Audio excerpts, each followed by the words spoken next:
बच्चों, आज हम पढ़ेंगे क्लास 9th हिंदी क्षितिज के अंतर्गत यात्रा वृत्तांत ल्हासा की ओर। इसके लेखक हैं राहुल सांकृत्यायन। तो आइए सबसे पहले जान लेते हैं पाठ का सारांश और अंत में पाठ से संबंधित प्रश्नों के उत्तर भी। तो चलिए शुरू करते हैं। इस पाठ में राहुल जी ने अपनी पहली तिब्बत यात्रा का वर्णन किया है, जो उन्होंने सन 1929 से और 30 में नेपाल के रास्ते की थी। क्योंकि उस समय भारतीयों को तिब्बत यात्रा की अनुमति नहीं थी, इसलिए उन्होंने यह यात्रा एक भिखमंगों के छद्मवेश में की थी। लेखक की यात्रा बहुत वर्ष पहले, जब फरी कलिंग पोर्ट का रास्ता नहीं बना था, तो नेपाल से तिब्बत जाने का एक ही रास्ता था। इस रास्ते पर नेपाल के लोग के साथ साथ भारत के लोग भी जाते थे। यह रास्ता व्यापारिक और सैनिक रास्ता भी था, इसलिए इसे लेखक ने मुख्य रास्ता बताया है। तिब्बत में जाति पाति छुआछूत का सवाल नहीं उठता और वहाँ औरतें पर्दा नहीं डालती हैं। चोरी की आशंका के कारण भिखमंगों को कोई घर में घुसने नहीं देता, नहीं तो अपरिचित होने पर भी आप घर के अंदर जा सकते हैं और ज़रूरत अनुसार अपनी झोली से चाय दे सकते हैं। घर की बहू अथवा सास उसे आपके लिए पका देंगी। परित्यक्त चीनी किले से जब वह चले तो एक व्यक्ति को 2 चीटें राहदारी देकर थोंगला के पहले के आखिरी गांव में पहुंच गए। यहाँ सुमति यानी कि मंगोल भिक्षु राहुल का दोस्त, पहचान तथा भिखारी होने के कारण रहने को अच्छी जगह मिली। 5 साल बाद वे लोग इसी रास्ते से लौटे थे, तब उन्हें रहने की जगह नहीं मिली थी और गरीब के झोपड़ी में ठहरना पड़ा था, क्योंकि वे भिखारी नहीं थे बल्कि भद्र यात्री के वेश में थे। अगले दिन राहुल जी एवं सुमिति जी को एक विकट डांडा थोंगला पार करना था। डांडा का मतलब होता है बच्चों, ध्यान दें, यहाँ पर डांडा मतलब जंगल का रास्ता, जंगल। डांडे तिब्बत में सबसे खतरे की जगह थी। 16-17 हजार फीट ऊंची होने के कारण दोनों ओर गांव का नामो निशान न था। डाकुओं के छिपने की जगह तथा सरकार की नरमी के कारण यहाँ अक्सर खून हो जाते थे। चूँकि वे लोग भिखारी के वेश में थे, इसलिए हत्या की उन्हें परवाह नहीं थी, परंतु ऊंचाई का डर बना था। दूसरे दिन उन्होंने डांडे की चढ़ाई घोड़े से की, जिसमें उन्हें दक्षिण पूरब और बिना बर्फ और हरियाली के नंगे पहाड़ दिखे तथा उत्तर की ओर पहाड़ों पे कुछ बर्फ दिखी। उतरते समय लेखक का घोड़ा थोड़ा पीछे चलने लगा और वे बाएं की ओर 1.5 मील आगे चल दिए। बाद में पूछकर पता चला लंकोर का रास्ता दाहिने की तरफ तथा, जिससे लेखक को देर हो गई थी तथा सुमति नाराज हो गई, परंतु जल्द में गुस्सा ठंडा हो गया और वे लंकोर में एक अच्छी जगह पर ठहरे। वे अब तिंगरी के मैदान में थे, जो कि पहाड़ों से घिरा टापू था। सामने एक छोटी सी पहाड़ी दिखाई पड़ती थी, जिसका नाम तिंगरी समाधि गिरी था। आसपास के गांवों में सुमति के बहुत परिचित थे। वे उनसे जाकर मिलना चाहते थे, परंतु लेखक ने उन्हें मना कर दिया और ल्हासा पहुंचकर पैसे देने का वादा किया। सुमति मान गए और उन्होंने आगे बढ़ना शुरू किया। उन्होंने सुबह चलना शुरू नहीं किया था, इसलिए उन्हें कड़ी धूप में आगे बढ़ना पड़ रहा था। वे पीठ पर अपनी चीज़ें लादे और हाथ में डंडा लिए चल रहे थे।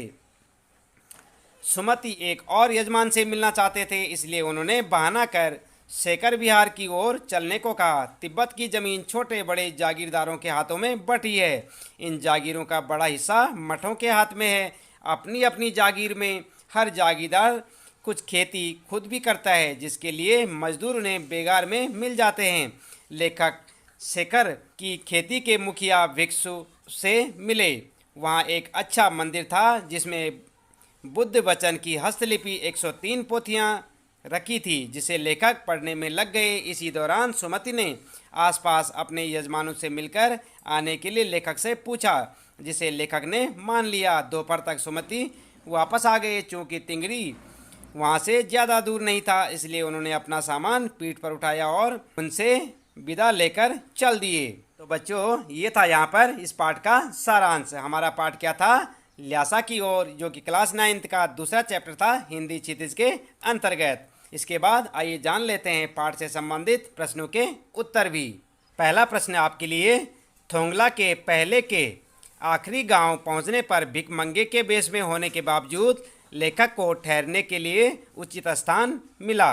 जबकि दूसरे यात्री के समय भद्रवेश भी उन्हें उचित स्थान नहीं दिला सका। क्यों?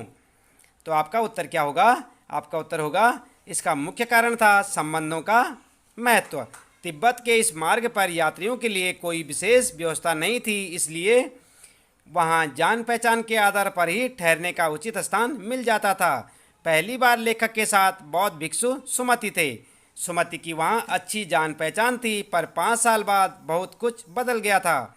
किंतु भद्रवेश में होने पर भी उन्हें उचित स्थान नहीं मिला था। इस बार उन्हें बस्ती के सबसे गरीब झोपड़े में रुकना पड़ा। यह सब उस समय के लोगों की मनोवृत्ति के कारण ही हुआ था, क्योंकि लेखक वहाँ शाम को पहुँचा था। उस समय वहाँ के लोग छंग पीकर होश खो देते थे, जिससे उन्हें सही गलत की पहचान नहीं हो पाती थी, और सुमति भी उस समय उनके साथ नहीं थे। इसके बाद दूसरा प्रश्न आपके लिए, उस समय के तिब्बत में हथियार का कानून न रहने के कारण यात्रियों को किस प्रकार का भय बना रहता था? उत्तर होगा उस समय तिब्बत के पहाड़ों की यात्रा सुरक्षित नहीं थी। लोगों को डाकुओं का भय बना रहता था। डाकू पहले लोगों को मार देते और फिर देखते कि उनके पास पैसा है या नहीं, तथा तिब्बत में हथियार रखने से संबंधित कोई कानून नहीं था। इस कारण वे लोग खुलेआम पिस्तौल, बंदूक आदि रखते थे। साथ ही वहाँ निर्जन स्थान भी थे जहाँ पुलिस का प्रबंध नहीं था, तथा कोई दुर्घटना हो जाने पर उसका गवाह भी नहीं मिलता था। इसके बाद आइए जान लेते हैं तीसरा प्रश्न यहाँ पर, लंगौर के मार्ग में अपने साथियों से किस कारण पिछड़ गए थे? उत्तर होगा लेखक लंगौर के मार्ग में अपने साथियों से 2 कारणों से पिछड़ गए थे। पहला, उनका घोड़ा बहुत सुस्त था, इस वजह से लेखक अपने साथियों से बिछड़ गया और अकेले में रास्ता भूल गया। नंबर 2, वे रास्ता भटक कर 1.5 मील गलत रास्ते पर चले गए थे, उन्हें वहाँ से वापस आना पड़ा। इसके बाद चौथा प्रश्न है आपका, लेखक ने शेखर विहार में सुमति को उनके यजमानों के पास जाने से रोका, परंतु दूसरी बार रोकने का प्रयास क्यों नहीं किया? तो आपका उत्तर होगा लेखक ने शेखर विहार में सुमति को यजमानों के पास जाने से रोका था, क्योंकि अगर वह वहां जाता तो उसे बहुत वक्त लग जाता और उससे लेखक को 1 सप्ताह तक उसकी प्रतीक्षा करनी पड़ती। परंतु दूसरी बार लेखक ने उसे रोकने का प्रयास इसलिए नहीं किया क्योंकि वे अकेले रहकर मंदिर में रखी हुई हस्तलिखित 200 पोथियों का अध्ययन करना चाहते थे। इसके बाद 5वां प्रश्न है आपका, अपनी यात्रा के दौरान लेखक को किन कठिनाइयों का सामना करना पड़ा? तो उत्तर होगा लेखक को इस यात्रा के दौरान अनेक कठिनाइयों का सामना करना पड़ा, जैसे कि नंबर 1, जगह जगह रास्ता कठिन था, साथ ही परिवेश भी बिल्कुल नया था। इसके बाद नंबर 2, उनका घोड़ा बहुत सुस्त था, इस वजह से लेखक अपने साथियों से बिछड़ गया और अकेले में रास्ता भूल गया। नंबर 3, डाकू जैसे दिखने वाले लोगों से भीख मांगनी पड़ी। और नंबर 4, भिखारी के वेश में यात्रा करनी पड़ी। नंबर 5, समय से न पहुंच पाने पर सुमति के गुस्से के सामना करना पड़ा। नंबर 6, तेज धूप में चलना पड़ा था, अपना सामान भी स्वयं ढोना पड़ा। 7वां, वापस आते समय लेखक को रुकने के लिए उचित स्थान भी मिला था। इसके बाद 6ठा प्रश्न आपका, प्रस्तुत यात्रा वृत्तांत के आधार पर बताइए कि उस समय का तिब्बती समाज कैसा था? तो उत्तर होगा प्रस्तुत यात्रा वृत्तांत के आधार पर उस समय के तिब्बती समाज के बारे में पता चलता है कि नंबर 1, तिब्बत के समाज में छुआछूत, जाति पाति आदि कुप्रथाएं नहीं थी।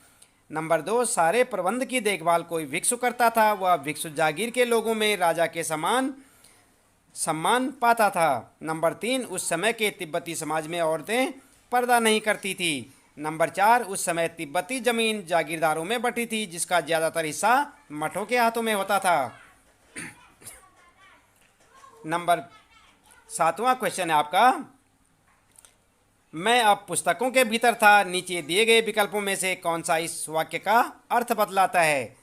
ये विकल्प आप देखें। क है लेखक पुस्तकें पढ़ने में रम गया, ख लेखक पुस्तकों की शेल्फ के भीतर चला गया, या लेखक के चारों ओर पुस्तकें थी, या पुस्तक में लेखक का परिचय और चित्र छपा था। तो आपका उत्तर होगा लेखक पुस्तकें पढ़ने में रम गया। इसके बाद बात करते हैं रचना और अभिव्यक्ति की।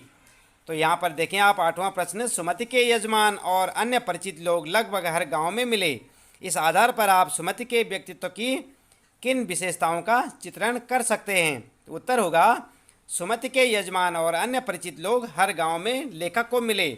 इससे सुमति के व्यक्तित्व की अनेक विशेषताएं प्रकट होती हैं, जैसे सुमति मिलनसार एवं हंसमुख व्यक्ति है। नंबर 2, सुमति के परिचय और सम्मान का दायरा बहुत बड़ा है। नंबर 3, सुमति उनके यहाँ धर्मगुरु के रूप में सम्मानित होता है। नंबर 4, सुमति सबको बोध गया का गुंडा प्रदान करता है।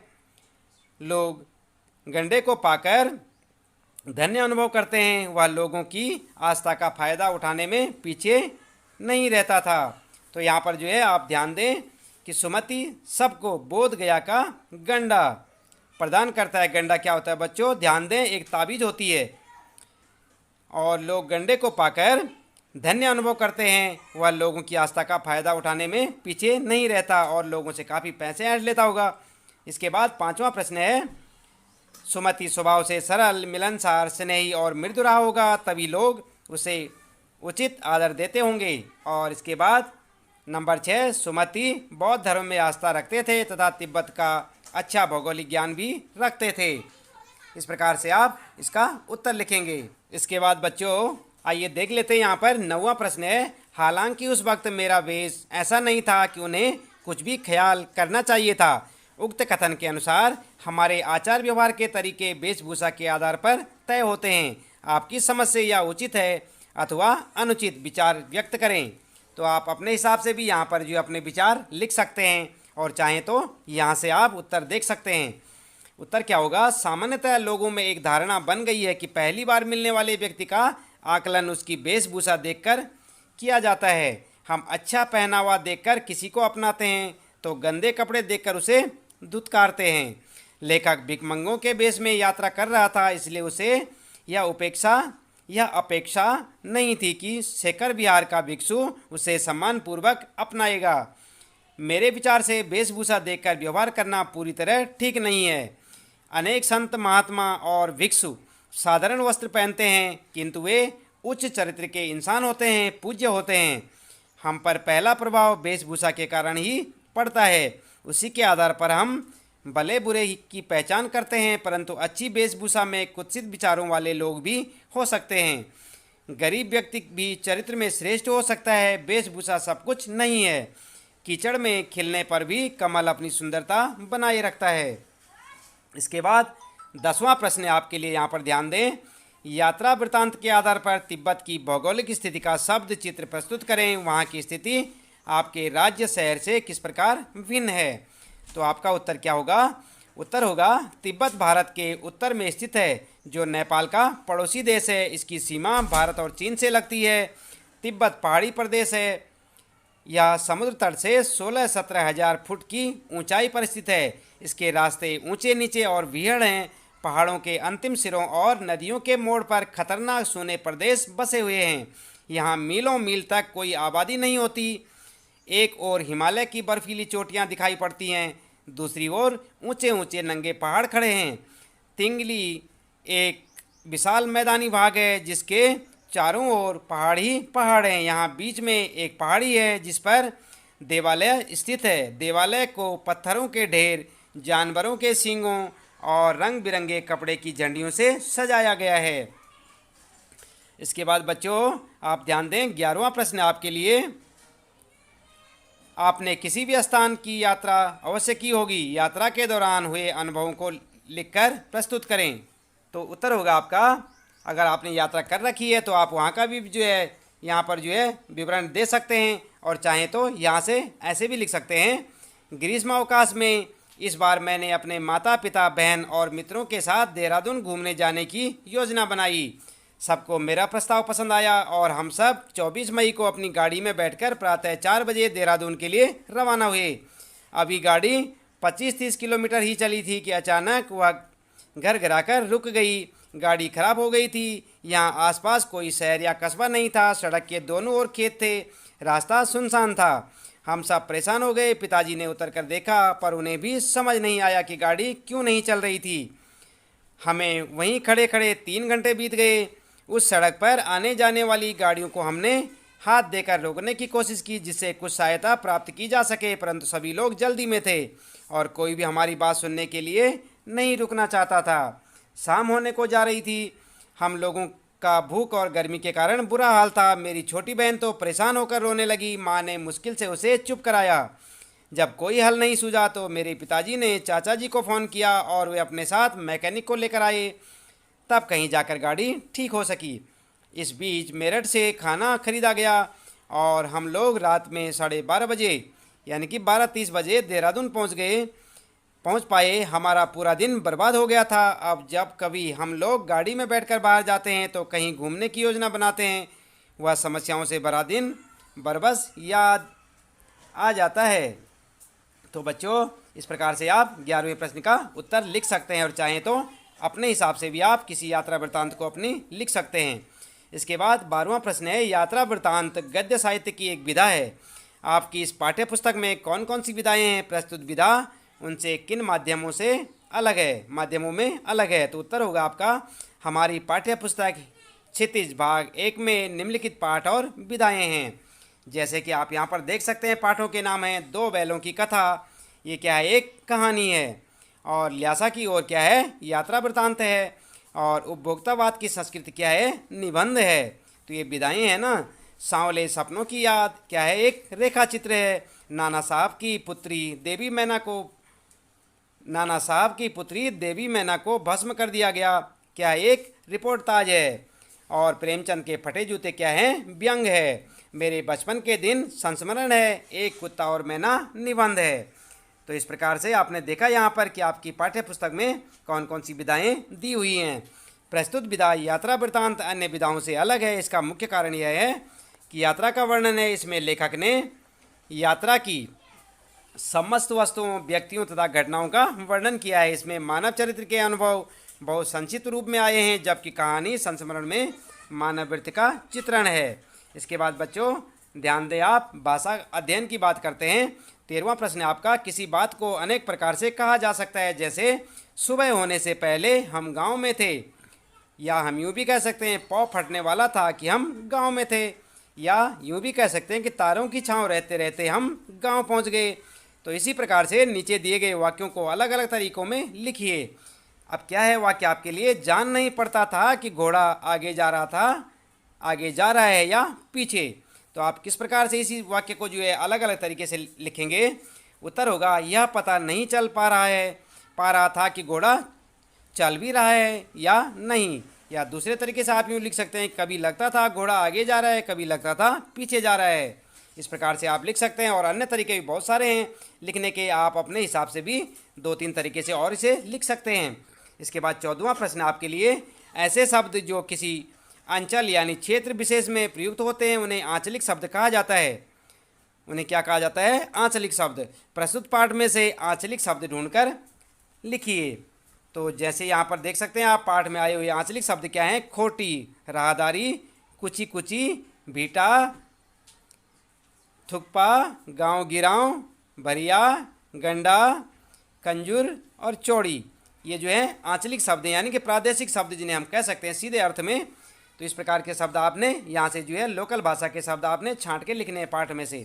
इसके बाद 15वां प्रश्न आपके लिए, पाठ में कागज, अक्षर, मैदान के आगे क्रमशः मोटे, अच्छे और विशाल शब्दों का प्रयोग हुआ है। इन शब्दों से उनकी विशेषता उभर कर सामने आती है। पाठ में से कुछ ऐसे ही शब्द और छांटिए जो किसी की विशेषता बता रहे हों।